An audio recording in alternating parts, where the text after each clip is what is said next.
Hello everyone, welcome to my YouTube channel. NCERT की हमारी जो सीरीज चल रही है क्लास 6 से 12 तक की, उसमें हिस्ट्री सब्जेक्ट का क्लास 6 का ये 5th चैप्टर है जिसका नाम है राज्य, राजा और एक प्राचीन गणराज्य। इससे पहले मैंने 4 चैप्टर अपलोड किए हैं, उनकी लिंक आपको डिस्क्रिप्शन बॉक्स में मिल जाएगी।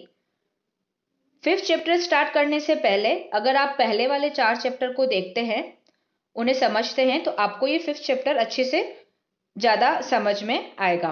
क्योंकि क्या होता है कि कुछ वर्ड्स, कुछ फैक्ट्स ऐसे होते हैं कि उनका कनेक्शन पहले वाली वीडियो से होता है, तो उसमें वो डायरेक्ट वर्ड दिए गए होते हैं जिनका एक्सप्लेनेशन मैं पहले कर चुकी हूँ। तो उन वर्ड को जब तक आप अच्छे से नहीं समझेंगे तब तक आपको ये चैप्टर भी नहीं समझ में आने वाला।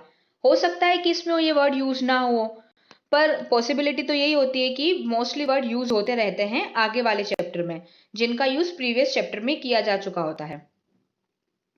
तो हिस्ट्री को आपको क्या करना है कि एक स्टोरी वाइज पढ़ना है। जैसे जैसे कि हम अभी तो जैसे 6th क्लास की हम हिस्ट्री पढ़ रहे हैं, जैसे जैसे आगे पढ़ेंगे तो हो सकता है कि काफी स्टूडेंट को हिस्ट्री बोरिंग लगे।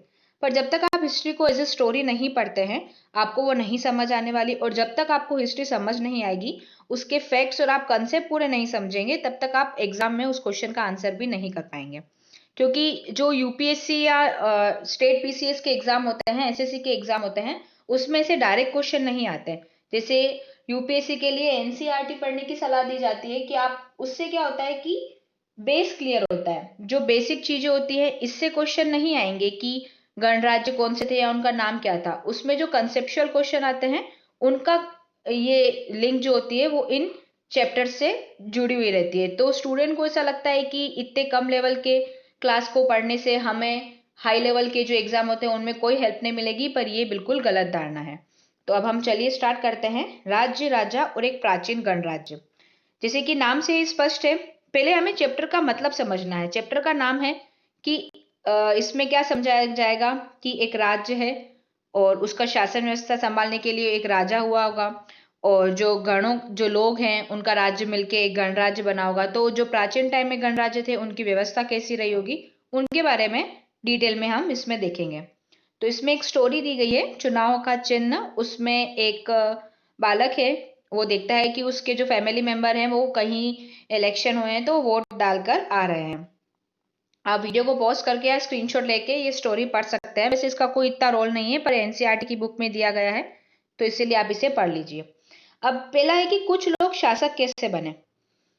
अब जैसे आज के टाइम में क्या है, भारत में डेमोक्रेसी है, लोकतंत्र है, तो उसमें क्या करते हैं कि जो राजा है, हालांकि अभी राजा का वर्ड यूज नहीं होता, पर जो देश को चलाने वाला जो व्यक्ति है उसका चुनाव जनता द्वारा होता है। किस माध्यम से होता है कि चुनाव आयोग चुनाव करवाता है, उसमें व्यक्ति वोट डालते हैं।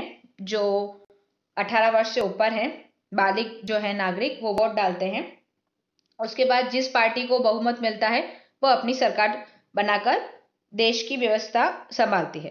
तो इस प्राचीन जमाने में क्या हुआ करता था, ये मतदान वाला सीन तो अभी स्टार्ट हुआ जब से हमारा देश आजाद हुआ है, तब से प्रॉपर मतदान शुरू हुआ है। उससे पहले अंग्रेजों का शासन था, उससे पहले अलग अलग जैसे मुगलों ने शासक किया, तो तब शासन व्यवस्था क्या थी, ये मुगल भी अभी हुए हैं। जैसे 1857 की क्रांति हुई थी, तब अंतिम मुगल सम्राट थे बहादुर शाह जफर द्वितीय। तो तब तक भी, ये तो अभी कुछ 150-200 साल के आसपास की बात है, पर उससे पहले जब जैसे सिंधु घाटी सभ्यता के बारे में हमने पढ़ा, ठीक है, उसमें राजा कैसे चुने जाते हैं। जैसे इसमें आप ये लाइन पढ़ रहे हैं कि अध्याय 4 में हमने यह पढ़ा। अब आपको पता ही नहीं होगा कि अध्याय 4 में आप क्या पढ़ चुके हैं, तो आप वो बात समझ ही नहीं पाएंगे, क्योंकि अध्याय 4 में उसकी पूरी डिटेल की कैसे राजा बनता था। इसमें भी लिख रखा है कि राजा लोगों द्वारा चुने जाते थे। तो वो मैंने आपको चैप्टर 4 में अच्छे से एक्सप्लेन किया है, आप उसको चेक कीजिए। पर इसमें ये पूछ रहा है कि 3000 साल पहले राजा बनने की इस प्रक्रिया में कुछ परिवर्तन दिखाई दिए हैं, ठीक है। अब इससे पहले क्या होता था, जैसे चुनाव करवाना, ये सब तब के टाइम में नहीं था। तब क्या होता था, एक यज्ञ का आयोजन होता था जिसका नाम है अश्वमेध यज्ञ। इसमें क्या होता था, एक घोड़े को राजा के लोगों की देखरेख में स्वतंत्र विचरण के लिए छोड़ दिया जाता था। जैसे राजा क्या करता था, अपना घोड़ा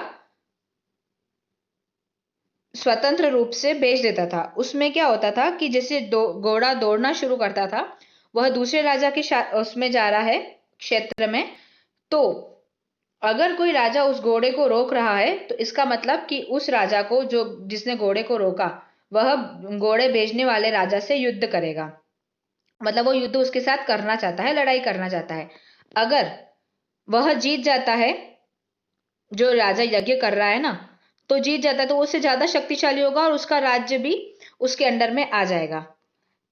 उसके बाद क्या होता है, अगर वो जो जिसने घोड़ा रोका है, अगर वो हार जाता है तो उसका क्षेत्र यज्ञ करने वाले राजा के अंडर में आ जाता है। तो यह क्या होता था, ये जो यज्ञ होता था उसको बड़े बड़े पुरोहित संपन्न करते थे, उनकी देख रेख में संपन्न किया जाता था। इसके लिए उन्हें कुछ उपहार दिए जाते थे, कुछ गिफ्ट दिए जाते थे। और जो अश्वमेध यज्ञ करवाता था ना, वो राजा बहुत शक्तिशाली माना जाता था। मतलब उसे पता होता था अपनी शक्तियों के बारे में कि मैं इतना शक्तिशाली हूं कि आसपास जो राज्य के राजा हैं वो मुझे नहीं हरा पाएंगे। इन सभी आयोजनों में राजा का मुख्य स्थान होता था। उसे जो राज सिंहासन होता था या जो बाग होता है ना, उसकी खाल पर एक आसन बनाया जाता था, वहां पे राजा बैठता था। और युद्ध क्षेत्र में राजा का सारथी ही उसका सहचर होता था, यानी वो उसका जो साथी है वह उसके साथ रहता था। यज्ञ के अवसर पर वह राजा की विजयों और अन्य गुणों का गान करता था। मतलब जैसे कि अभी आज के टाइम में कोई होता है तो जैसे हुटिंग करते हैं, तो ये उतना लेवल का तो नहीं, पर जो राजा के जो भी गुण हैं, उसके अच्छे कैरेक्टर हैं, उसके कैरेक्टर के बारे में वह एक्सप्लेन करता था। अब जो राजा के जो रिलेटिव्स हैं, रानियां हैं, बेटे हैं, उन्हें भी छोटे छोटे अनुष्ठान यानी यज्ञ तो करने ही पड़ते थे। जो आमंत्रित राजा थे, उनका काम क्या होता था कि वो बैठकर यज्ञ की पूरी प्रक्रिया को देखें। जैसे जैसे दूसरे राजा आते थे, उनका बस यही काम था कि आपको देखना है कि यज्ञ की प्रक्रिया कैसे, या यज्ञ कैसे हो रहा है। अब जो पुरोहित होता था, जो यज्ञ करवाता था, वह ये प्रक्रिया बताई गई है कि अश्वमेध यज्ञ में क्या होता था। तो राजा के ऊपर जो पुरोहित पवित्र जल के छिड़काव के साथ साथ अन्य अनुष्ठान करता था। विष अथवा वेश्य जैसे सामान्य लोग उपहार लाते थे। जो वेश्य जैसे वर्ण व्यवस्था में आपको इसी चैप्टर में समझाने वाली हूँ कि वर्ण व्यवस्था क्या होती है, जिसमें ये वेश्य वर्ड यूज किया गया है। वह एक वर्ण व्यवस्था, जब तक आप नहीं समझेंगे तब तक आपको इसका मतलब नहीं समझ में आएगा। जिन्हें पुरोहित शूद्र मानते थे, उन्हें कई अनुष्ठानों में शामिल नहीं किया जाता था। ये वैश्य और शूद्र क्या है, उसमें मैं आपको बता दूं कि प्राचीन काल में 4 वर्ण प्रचलित थे। ठीक है, ब्राह्मण, क्षत्रिय, वैश्य और शूद्र। तो जो ब्राह्मण, ये माना जाता था कि ये 4 जो है, इनकी उत्पत्ति ब्रह्मा से हुई है। इनकी जो वर्णन किया गया है वो किया गया है ऋग्वेद में। ऋग्वेद का 10वां मंडल है, उसमें इसका वर्णन किया गया है, वर्ण व्यवस्था का वर्णन।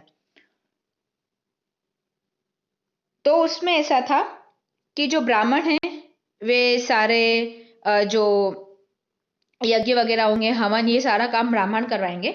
उसके बाद जो क्षत्रिय थे, क्षत्रिय वर्ण, उसमें उनका ये काम था मुख्य रूप से कि वह देश की रक्षा करें, मतलब उस क्षेत्र की रक्षा करेंगे। तो इसमें मतलब जो सैनिक और योद्धा होते थे वो क्षत्रिय वर्ण में आते थे। उसके बाद था वैश्य। वैश्य का काम था व्यापार संभालना। जो मतलब जैसे खेती बाड़ी या किसी भी प्रकार का जो भी व्यापार करता था वे कहलाते थे वैश्य। और चौथा था शूद्र। शूद्र वे होते थे जो इन तीनों वर्णों की सेवा करते थे। सबसे निम्न वर्ण के माने जाते थे शूद्र। उनका ऐसा मतलब जो वर्णन किया गया है ना ऋग्वेद में, तो उनका ऐसा मानना है कि शूद्र है, उनका काम इन तीनों की सेवा करना है।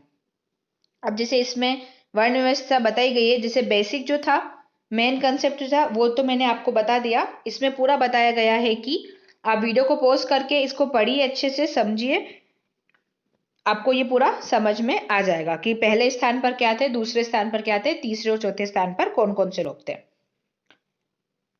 ये पूरा इसमें डिटेल में दिखाया गया है, आप पढ़ सकते हैं। उसके बाद है जनपद। ये मैं इसलिए नहीं पढ़ा रही हूं क्योंकि ये एक एडिशनल जानकारी है। जिसका जो मेन मुद्दा था कि 4 वर्ण होते हैं, वो मैंने आपको बता दिया कि ब्राह्मण का क्या काम है, क्षत्रिय का क्या काम है, वैश्य और शूद्र का क्या काम है। इसके बारे में ज्यादा डिटेल हम आगे आने वाली क्लास में पढ़ेंगे। जो 4 पहिए माने जाते हैं मतलब समाज के प्राचीन काल में, उसके बारे में मैंने आपको डिटेल दे दी, आप इन्हें पढ़ सकते हैं। फिर है जनपद। जनपद क्या होते थे कि महायज्ञों को करने वाले राजा अब जन के राजा न होकर जनपद के राजा होते थे। एक एरिया का जो राजा है वो है, मतलब वो जो एरिया है वह हो गया जन, ठीक है। मतलब वहां के जो लोग हो गए उसका राजा हो गया जन का राजा। पर जब वो आसपास के क्षेत्रों पर विजय प्राप्त कर लेते थे तो वो हो गए थे जनपद के राजा। मतलब बहुत सारे एरिया उसके राजा के अंडर में आ जाते थे, तो उसके बाद से वह कहलाता था जनपद का राजा। अब जनपद का शाब्दिक अर्थ है जन के बसने की जगह, जहां पर लोग रह रहे हैं, ठीक है। जैसे मैंने आपको बताया कि एक्स कोई भी एरिया है, वहां का एक राजा अश्वमेध यज्ञ कराता है और वो आसपास के y z a b c जो भी एरिया है उनको जीत लेता है। तो ये x y a b c सब मिलके जनपद कहलाएंगे, जहां पे लोग बस रहे हैं, ठीक है। अब है कि पुरातत्वविदों ने इन जनपदों की कई बस्तियों की खुदाई की है। अब आपके मन में क्वेश्चन आएगा कि पुरातत्वविद क्या होते हैं। तो पुरातत्वविद को अच्छे से मैंने प्रीवियस वाले चैप्टर में समझा रखा है कि जो खुदाई करते थे इतिहास को जानने के लिए वे पुरातत्वविद कहलाते हैं। और इसको अच्छे से अगर आपको जानना हो तो आप चैप्टर 1-2 को पढ़ सकते हैं। दिल्ली में पुराना किला, उत्तर प्रदेश में मेरठ के पास हस्तिनापुर और एटा के पास अतरंजी खेड़ा इसमें प्रमुख है। ये जो जनपद है ना, ये इसके नाम दिए गए हैं। अभी क्या है, क्लास 6 में थोड़ा बेसिक नॉलेज दिया गया है। इसके बाद जैसे हम आगे पढ़ेंगे तो आपको पूरी प्रॉपर जानकारी मिलेगी। खुदाई से पता चला है कि लोग झोपड़ियों में रहते थे और मवेशियों और अन्य जानवरों को पालते थे। उनका रहन सहन बता पड़ गया हमें। वे चावल, गेहूं, धान, जौ, दालें, गन्ना, तिल और सरसों जैसी फसल उगाते थे। अब इनके जो खेती किस किस की कृषि करते थे वो भी आपको पता चल गया। अब हम देखेंगे, ये एक फोटो आपके सामने दिया गया है जिसमें है चित्रित दूसर पात्र। ये आप जैसे देख रहे हैं, ये एक पोट है। इसमें क्या होता था कि इस टाइप के पात्रों में क्या होते थे, ज्यादा हमें थालियां और कटोरियां मिली हैं और ये बहुत ही पतली सतह की होती थी। चिकनी भी होती थी इनकी सतह। और जैसे कि इनका जो यूज होता था ना इस टाइप के पात्रों का जिसमें थालियां और कटोरी शामिल है, वो किसी गेस्ट के लिए ही वे किया करते थे, ऐसा पुरातत्वविद आइडिया लगा रहे हैं। अब इसमें है कि लोग मिट्टी के बर्तन भी बनाते थे और इनमें कुछ दूसर और कुछ लाल रंग के होते थे। ये दूसर कलर आप देख रहे हैं ना, ब्राउनिश ऐसा मटमैला सा, वो ये दूसर कलर है जो आपको फोटो में दिख रहा है। और लाल रंग, ये दो कलर के लोग बर्तन बनाते थे। और चित्रित दूसर पात्र मतलब जिसपे उन्होंने कुछ चित्र बनाए हो तो वो हो गए चित्रित दूसर पात्र की चित्रकारी की गई थी। और इनमें क्या होती थी कि चित्रकारी तब तो इतनी फेमस नहीं थी, पर जैसे सरल रेखा या ज्यामिति ऐसी कुछ आकृति, ट्राइंगल, रेक्टेंगल, स्क्वायर, इस टाइप के वे बना देते थे। अब है महाजनपद। महाजनपद क्या है, इससे पहले हमने देखा जन, उसके बाद जनपद, उसके बाद महाजनपद। महाजनपद क्या है कि बहुत सारे अगर जनपद मिल जाए ना तो वो होते थे महाजनपद, जिसका मतलब एरिया बड़ा हो। महाजनपद जो थे उनकी एक राजधानी होती थी और कई राजधानियों में किलेबंदी की गई थी। किलेबंदी का मतलब क्या होता है कि उस एरिया के चारों तरफ लकड़ी, ईंट या पत्थर से ऊंची ऊंची दीवार बनाई जाती थी ताकि उसकी सुरक्षा हो सके। इसका मेन पर्पस यही था कि उसकी अच्छे से सुरक्षा हो सके। कहीं दुश्मन अटैक करें तो इतनी अगर लंबी चौड़ी दीवारें होगी तो वो अंदर भी ना घुस पाएगा। जैसे आपके सामने, इसको कवर करने से पहले आप ये मानचित्र देख लो। इसमें जनपद, महाजनपद और नगर के बारे में बताया गया है। इसमें नदियां दी गई हैं, जैसे आप देख सकते हैं कि ये गुजरात साइड जो है नर्मदा, ताप्ती, गोदावरी, कृष्णा, तुंगभद्रा, ये सारी नदियों के नाम दिए गए हैं। और अगर आप इसकी लिस्ट बनाइए कि इसमें कौन कौन से जनपद, महाजनपद और नगर के नाम मेंशन किए गए हैं, ठीक है। तो सुरक्षा की दृष्टि से ऊंचे ऊंचे किलेबंदी की जाती थी। और जो कुछ राजा थे अपनी राजधानी के चारों ओर विशाल, ऊंची और प्रभावशाली दीवार खड़ी कर अपनी समृद्धि और शक्ति का प्रदर्शन भी करते थे। मतलब जैसे कि उस राजा के पास जितना पैसा होगा उस हिसाब से वो अपने एरिया में निर्माण कार्य कराता था ताकि आगे आने वाले जो लोग हैं वह उसकी समृद्धि का आइडिया लगा सके कि ये इतने समृद्ध थे, इनकी जो आर्थिक कंडीशन थी वो इतनी सही थी। अब इस तरह के जो किले होते थे ना, उसके अंदर जो रहने वाले लोग थे उससे क्या होता था कि उन पे कंट्रोल करना थोड़ा इजी हो जाता था। मतलब ऐसे किले वो शक्ति अपना जैसे प्रदर्शन करता था ना, इससे वो ऐसी प्लानिंग करते थे कि इसके अंदर वाले जो लोग हैं उन पर जो कंट्रोल है वो भी थोड़ा इजी हो जाए। इस तरह की विशाल दीवार बनाने के लिए व्यापक योजना की जरूरत होती थी। अब इतना बड़ा जैसे अभी कहीं घर ही बनता है तो हम आर्किटेक्ट हायर करते हैं, तो पहले भी थोड़ा अच्छे से वो प्लानिंग करके काम करवाते थे। ऐसा नहीं है कि दीवार बना दी तो उसके लिए क्या क्या चाहिए, जैसे ईंट चाहिए, पत्थर चाहिए, तो उन सारा अरेंजमेंट कैसा करना है और उसके बाद में काम पे किस किस को लगाना है। पहले तो क्या करते थे कि बच्चे स्त्री पुरुष सबको काम के लिए लगा देते, तो उसमें कौन कौन से रिसोर्सेज लगने हैं उन सारे की एक अच्छे से लिस्ट बना के वो पूरा अरेंजमेंट करते थे, पूरी प्लानिंग चलती थी। ठीक है। उसके बाद क्या हुआ, अब इतना सारा बना दिया, अपना राज्य का विस्तार कर दिया। अब उस राज्य की देखभाल करने के लिए सेना की भी आवश्यकता थी। अब जैसे कि किलेबंदी तो कर दी, सुरक्षा तो कर दी, पर सुरक्षा करने वाले कौन थे, उसके लिए तो सेना चाहिए। तो इसके लिए क्या किया, सेना का उन्होंने सेना रखनी शुरू कर ली। उसके बाद सेना में जो सिपाही थे उन्हें वो फिक्स वेतन देते थे, जो पूरे साल का ऐसे दे देते थे। और इसमें दिख रखा है कि आहत सिक्कों के रूप में होता था भुगतान। ठीक है। अब आहत सिक्के क्या हैं, इसके बारे में डिटेल हम आगे आने वाले चैप्टर में पढ़ेंगे कि आहत सिक्के क्या है, क्योंकि उसमें अच्छे से फोटो वोटो दिया गया है चैप्टर नंबर 8 में। वो हम 2-3 दिन में जैसे चैप्टर 8 का नंबर आएगा उसमें हम देख लेंगे। अब आप ये फोटो देख सकते हैं, इसमें कौशंबी जनपद की किले की दीवार दिखाई गई है। कौशंबी जो है वो यूपी के इलाहाबाद में है। इसकी दीवार जो है वो ईंट की बनी हुई है।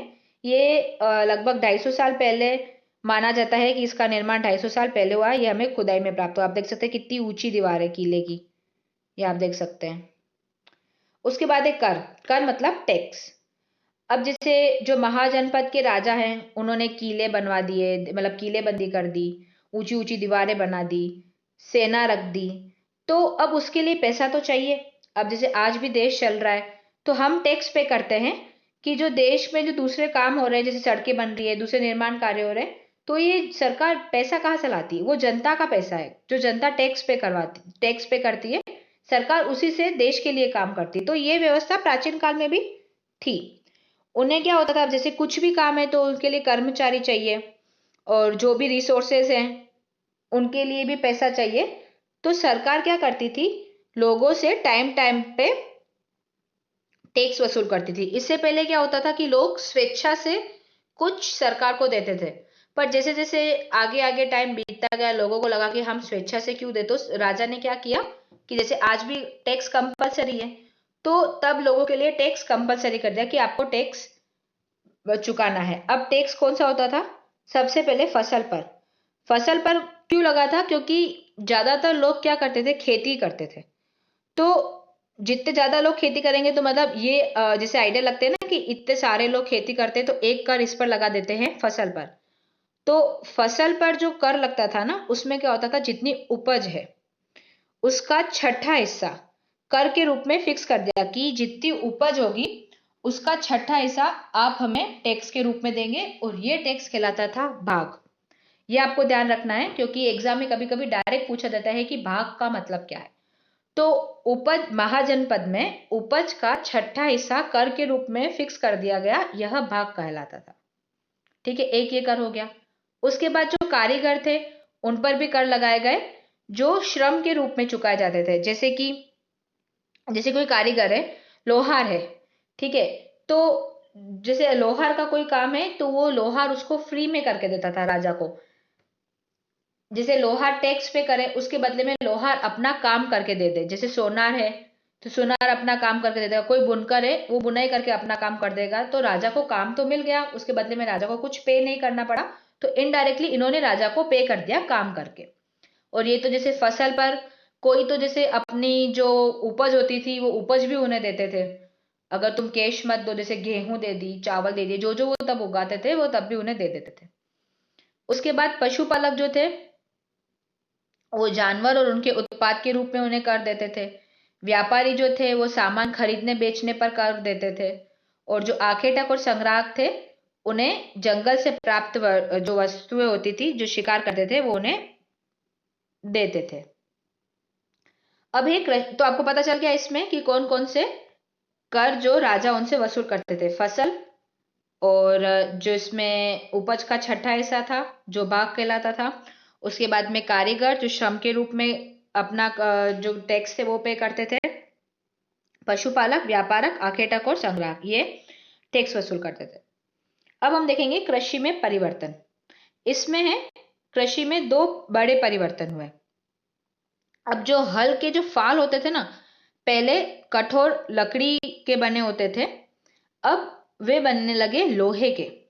जैसे जैसे टाइम बीतता गया, इन्हें भी नई नई चीजें मिलती गई। तो सबसे पहले हल के फाल जिससे वो जमीन खोदते थे ना, वो लकड़ी के बदले अब लोहे के बनने लगे। इससे क्या थोड़ा इजी होता था, क्योंकि लोहा कठोर है। तो इससे क्या जो खुदाई होती थी वो अच्छे से हो पाती थी, बुनाई अच्छे से हो पाती थी, जुताई अच्छे से हो पाती थी। तो इससे क्या हुआ कि फसलों की उपज बढ़ गई। दूसरा हुआ कि लोगों ने धान के पौधों का रोपण शुरू कर दिया। मतलब खेतों में बीज छिड़ककर धान उपजाने के बजाय धान की पौध तैयार करके उसका रोपण शुरू किया। पौध क्या होता है, मतलब जिसे गोड़ कहते हैं आधुनिक भाषा में। पहले क्या करते थे, वो बीज बीज जो होते थे वो बिछा देते थे, तो उससे उसको ग्रो होने में थोड़ा टाइम लगता था। ठीक है। और उसमें क्या था कि 20 से ज्यादा पौधे कभी बने कभी नहीं भी बने। पर जो पौध हुआ ना, तैयार पौधा जड़ समेत वो उसको उगा देते थे, तो उससे टाइम भी बचता था और प्लस में थोड़ी फसल अच्छी होती थी, क्वांटिटी अच्छी होती थी, पैदावार थोड़ी ज्यादा होती थी। तो उससे जो परिश्रम था वो थोड़ा ज्यादा लगता था। पर चलो ठीक है कि वह इससे प्रॉफिट अच्छा मिल रहा है तो वो उन्हें कर सकते थे। और ये जो होते थे वो मजूर और जो दास होते थे ना, ये काम करते थे। तो कृषि में हमने दो टाइप के परिवर्तन देखे। एक तो हल के फाल में लोहे लोहे के बनने लगे लकड़ी के बदले में, और धान को बीज के बदले उन्हें पौध लगाकर तैयार किया गया। अब थोड़ा सूक्ष्म निरीक्षण देखेंगे। मगध, जो मैंने आपको इससे पहले वाला मानचित्र दिखाया था, आप उसका स्क्रीनशॉट लेके रखेंगे, जिसे मैं आपको फिर से दिखा रही हूँ। ये इसमें आपको इसका स्क्रीनशॉट लेके रखिए आप, जिसमें आपको अच्छे से पता चलेगा कि इसमें कौन कौन से महाजनपद की बात की गई है। तो अब हम कुछ महाजनपद के बारे में देखेंगे। सबसे पहला है इसमें मगध। इसमें आपको निरीक्षण करने के लिए कहा है कि आप मानचित्र में ढूंढे, ये आपका काम है, आप ढूंढिए उसको अच्छे से। 200 सालों में क्या हुआ कि मगध जो है वो सबसे इंपॉर्टेंट जनपद बन गया। और जो गंगा और सोन नदी है वो मगध से होकर बहती थी। क्योंकि ये इतनी उपजाऊ, मतलब जो ये नदियां बहती है, तो सोचिए कि वहां की जमीन भी कितनी उपजाऊ होगी। तो इससे यातायात भी ज्यादा होगा, जल वितरण और जमीन को उपजाऊ बनाने के लिए ये महत्वपूर्ण थी। ठीक है। जो मगध का एक हिस्सा था वो जंगल से भरा हुआ था, और जंगल में रहने वाले हाथियों को पकड़कर उन्हें अच्छे से उनको ट्रेनिंग दी जाती थी, जिससे वो सेना में उनको लगा दिया जाता था। और जंगल से घर, गाड़ियां और रथ बनाने के लिए लकड़ी भी अलग से मिल जाती थी।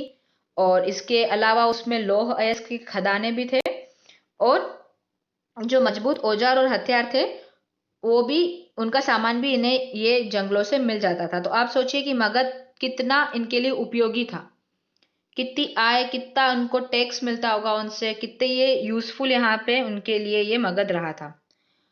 मगध पर दो बहुत ही शक्तिशाली शासक, एक बिंबिसार और एक अजात शत्रु, इन्होंने शासन किया था। ये अन्य जनपदों को जीतने के लिए उन्होंने हर संभव प्रयास किए थे, हर संभव साधन अपनाए थे। जो महापद्मनंद था वह भी एक इम्पोर्टेंट शासक था मगध का। उन्होंने अपने नियंत्रण का क्षेत्र इस उपमहाद्वीप के उत्तर पश्चिम भाग तक फैला दिया था। अब इसमें लाइन में एक वर्ड आया है उपमहाद्वीप। अब जब तक आपने मेरी पिछली वीडियोस को नहीं देखा होगा, आपको उपमहाद्वीप का मतलब ही नहीं समझ आया होगा। इसमें अच्छे से मैंने एक्सप्लेन कर रखा है कि उपमहाद्वीप कौन सा एरिया था, उसका मतलब क्या है। तो आपको इसलिए मैं कह रही थी कि प्रीवियस वीडियो को आप देखिए। ये हो गया मगध। अब है बिहार में राजगृह, जो जिसका आधुनिक नाम है राजगीर, कई स्थानों तक मगध की राजधानी बनी रही। बिहार में राजगृह, बाद में पाटलिपुत्र जो आज का पटना है उसको मगध की राजधानी बनाया गया। तो मगध के दो शासक के बारे में हमने पढ़ा, इंपॉर्टेंट बिंबिसार और अजातशत्रु। अभी तक हमने इसका एक्चुअली पढ़ा नहीं है, इसका नाम हमने अभी तक देखा है, क्योंकि क्लास 6 का बच्चा अभी इतना ही समझ सकता है, ऐसा एनसीईआरटी मानती है। और इसकी जो शासन व्यवस्था थी वो कैसी, वो भी हमने देख ली। राजधानी के मामले में देख लिया कि पहले राजगृह थी, फिर पाटलिपुत्र बनी। अब 2300 साल से भी पहले की बात है, जो मैसिडोनिया का राजा है सिकंदर, वह विश्व विजय करना चाहता था। ठीक है, उसके बाद वो पूरा सफल नहीं हुआ था, पर उसके बाद भी वह मिस्र और पश्चिमी एशिया में कुछ राज्यों को जीतता हुआ भारतीय उपमहाद्वीप में व्यास नदी के किनारे तक पहुंच गया। जो भारत है ना, वहां पे जो व्यास नदी है वो वहां तक पहुंच गया। पर जब वह, क्योंकि वो विश्व विजय करना चाहता था तो भारत में मगध आना चाहता था, पर जो उसके सिपाही थे उन्होंने मना कर दिया कि भाई हम मगध तो नहीं जाने वाले, क्योंकि उन्हें इस बात से वे भयभीत थे, यानी डरे हुए थे कि जो भारत के शासक है उनके पास लंबी चौड़ी सेना है, जिसमें पैदल सैनिक हैं, उनके पास रथ है, हाथी हैं।